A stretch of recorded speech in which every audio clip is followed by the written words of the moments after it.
General Lieutenant Nhlanhla Mkhwanazi would drop a bombshell, which I think it's still reverberating in the country. Minister of Police Senzo Mchunu would be put on suspension or absence. As you mentioned, there'd be accusations of the Deputy Police Commissioner, Shadrack Spear, etc. And in one of the interviews, you alluded to having information. And people are still waiting. They're like, what information? Because this sounds like a form of obstruction of justice. If you knew the stuff, why would you not come forward? No. You see, people, and they rightly say, that's a very legitimate thing to ask. Yeah. I've been talking to Mkhunu, saying to him, listen, this is what you should look at. Also advising him, unofficially. And said to him, listen, this is what you must watch. This is how drugs get into the Western Cape. This is the information we had. But what I want to say two things. One about Mkhwanazi and one about the information that I have. What many people do not know. And this is the thing that I want to talk about in that commission.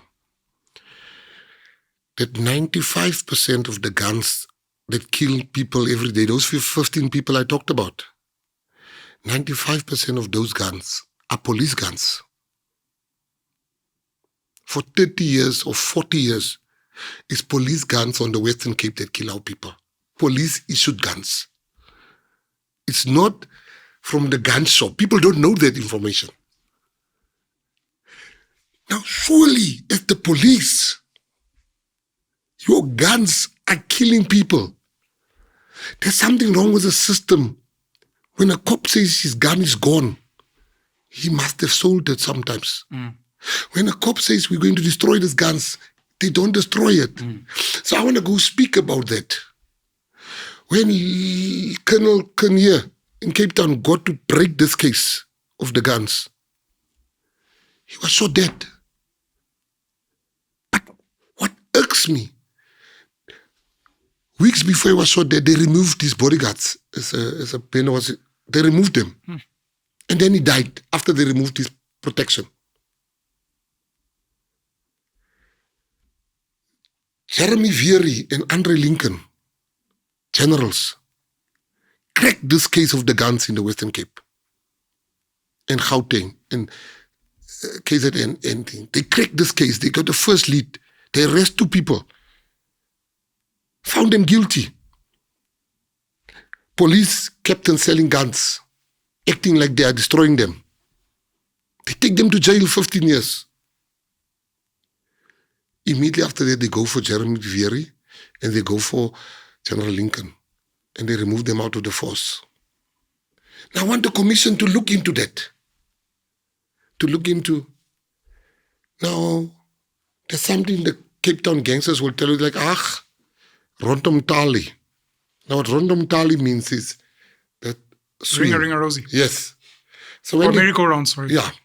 When they take your drugs, then they'll say, Buni wari Rondom Tali. And then the same drugs come back in the circulation.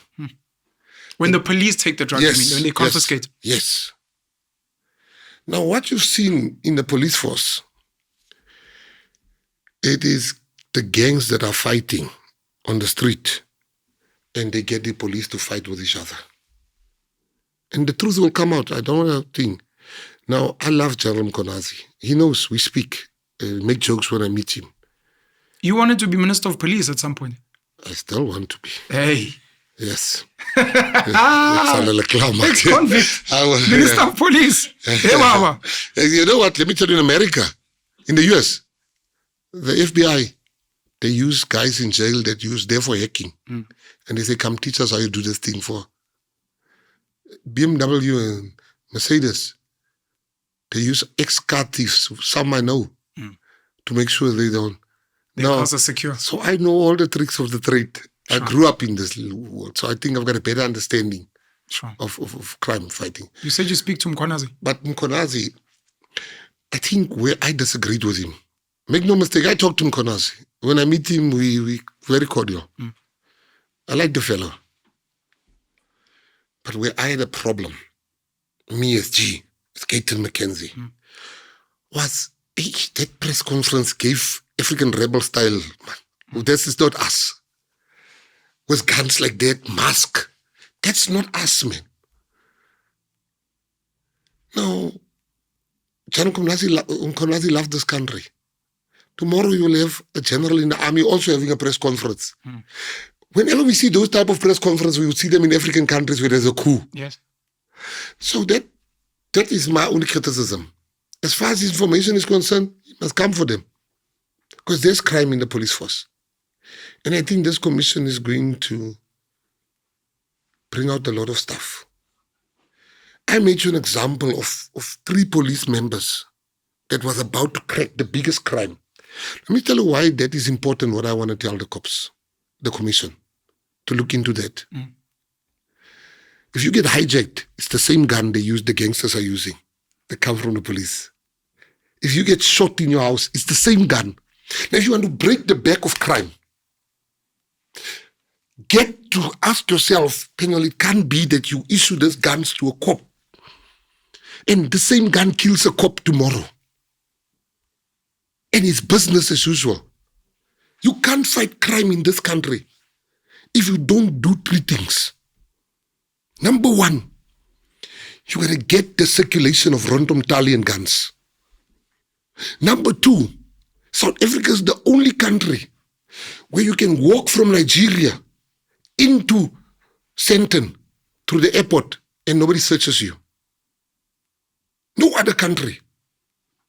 If I go to London now, I'm going to be searched when I go to London. Who searches you here? So what they do in Nigeria, they give the drugs on the other side of the airport. So the guy jumps in the plane. When he gets here, they've got 2 little dogs running there.